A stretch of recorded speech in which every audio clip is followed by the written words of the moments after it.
Silverwing is being read with permission of HarperCollins Children's Books.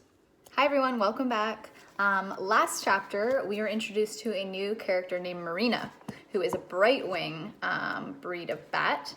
And she is living all on her own, and Shade met her after he was separated from the rest of his colony by a huge storm out in the middle of the ocean. So he ended up on an island with this new bat named Marina.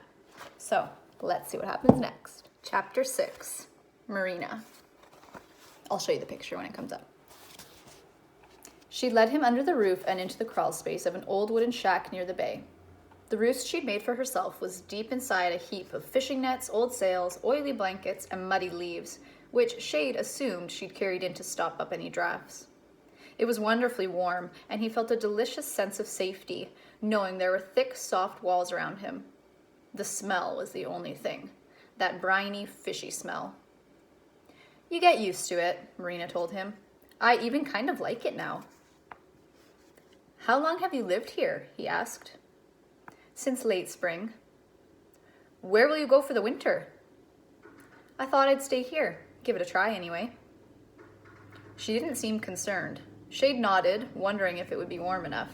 He didn't know anything about how cold it would get. It certainly felt warm now, but the idea of her spending the winter here, alone, cold, filled him with sadness, and he thought of his mother, his colony, flying south without him. He rustled his wings impatiently. And there's a picture of the shack, and Marina and Shade. And you can kind of see the difference in their body shapes. "Where were you headed?" Marina asked. "Stonehold, to meet the males." "Oh, so you're a newborn," she said. "First migration, huh?" "Yes." He didn't like being reminded of his age. It made him feel small. "How many migrations have you been on?" "Just 2, she said. 1.5, really." She shifted on her perch and metal flashed on her forearm. Shade gasped. How could he have missed it? Then he understood, because she quickly moved again, and he saw that she had a way of always tucking her forearm under her wing so the band didn't show. "You've got one too," he exclaimed. She looked at him sharply. "What do you mean?" "The band. How did you get it?" "You know someone else who has one?" she asked. "Frida, our chief elder." Marina's eyes widened. "Your elder has a band just like mine? You're sure? Like this one here?" She thrust her forearm toward him. "Well, I don't know if it's exactly the same, but..." "How'd she get it?" Marina demanded. "Humans gave it. How long ago?" "Well, she's pretty old, and she said she got it when she was young, so 10, 20 years? "At least," Shade guessed. "And she's still alive?" There was awe in Marina's voice. Shade frowned. "What do you mean?" "They said it kills you," she said, but she was smiling. "Who?" "The Brightwing elders." Shade shook his head. "But Frida never said..." "Are there any other Silverwings who have bands?" she asked. "A bunch of the males, they got banded last year. Why?" "And they are still alive too." "Some of them," he said tightly. "Others got killed." "How?" she demanded. "By owls." "So maybe my elders were wrong," Marina muttered. "Maybe it doesn't always kill." Shade couldn't stand it anymore. "What are you talking about?" "This," Marina exclaimed, waving her banded forearm. "This is why I'm here, alone." She took a deep breath. "Listen, this last spring, I was with my colony down south. I'd just finished my first hibernation, and we were traveling back to our summer roots.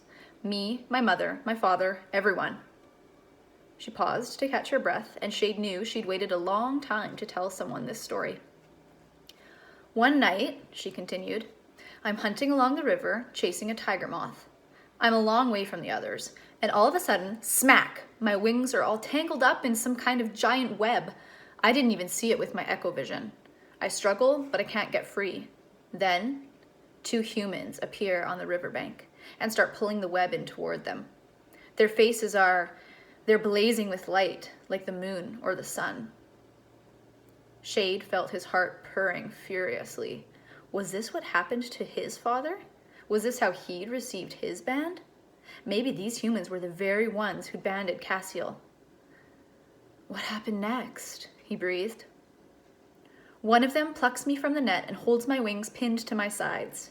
Incredible, his strength. I mean, I've never been more scared in my life. I don't know what I'm thinking. That I'll get eaten, I guess. I don't know. So I'm struggling and twisting, and I try to bite his hand, but my teeth can't get through. He's wearing something over them, tough, like animal hide. They keep hold of me, but they're gentle. They stroke my fur, like they're trying to calm me down. Did you talk to them? Shade asked.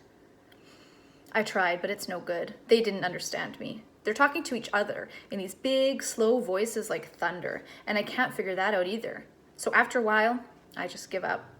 One of them holds out my right wing, and the other, he takes this band of metal and fastens it tight around my forearm. So they touch me once more on the head, Marina said, and then let me go. I can't explain it, like something special has happened to me. So I fly back to the others, all excited, but when my mother sees me, she just stares at the band and starts to cry. And then my father gets this hard look on his face, and there's other bats who take one look at me and fly off scared. Shade shook his head in confusion. But why? Marina nodded, scratching at her nose. They thought I was tainted. I mean, I didn't know anything. I'd never heard a thing about these bands. My mom and dad took me to the elders, and I heard it all. It turns out, years ago, a few of the other Brightwings got banded, and they all died or vanished. The stories I heard, one of the bats had his wing rot and fall off, and another bat just caught fire and burned alive. Shade felt sick thinking about his father. Was this what happened to him? And the other banded bats who disappeared? Maybe it was the bands that killed them, and not the owls at all. But it doesn't make sense, he said out loud, wanting to be reassuring. Frida didn't say anything about it, and nothing's happened to her. You're fine too, and you've had the band for months. Maybe they were just stories, I don't know, said Marina. But the elders told me the band was cursed, and that there was nothing I could do. They told me I was, what was the word? Unclean. That's it. I'd been marked by the humans, and I would only bring bad luck to the colony, so they drove me away. No, Shade gasped. Your father and mother? They couldn't. There was nothing they could do, Marina sighed. They were scared too. I had to say goodbye.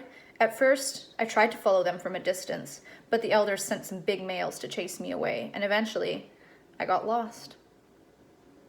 Shade could only shake his head in horror. The thought of his own mother letting him be driven away, it was too painful to bear. It was like a bad dream, Marina said. The first few days, I'd kind of forget in my sleep, and then I'd wake up and glance around, and I was all alone. A few times I ran into other bats, but they took one look at the band and turned away. By this time, I'd hit the coast, and I figured I didn't have long to live anyway.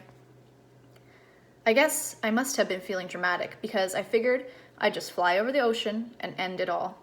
So I started out and kept saying to myself I'd dive into the water, but it just looked so darn unfriendly. So I thought I'd fly out a little more and then do it. But I just couldn't quite get the nerve up. All that water, you just knew it was freezing cold, and by then I was so far out there was no turning back. I was downright scared then.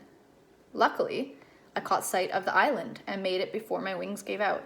And here I am. I mean, it's not so bad. There's plenty to eat and not a lot of competition. Shade cast his echo vision over her band, lingering over the strange human markings. That thin silver ring, closing so perfectly around her forearm. He remembered the beautiful blazing circle of the sun's light, and he felt soothed. It was part of the promise, a sign. It was impossible the band could be anything bad. You're so lucky, he murmured, and then winced in regret. It sounded so cruel after all she'd just told him.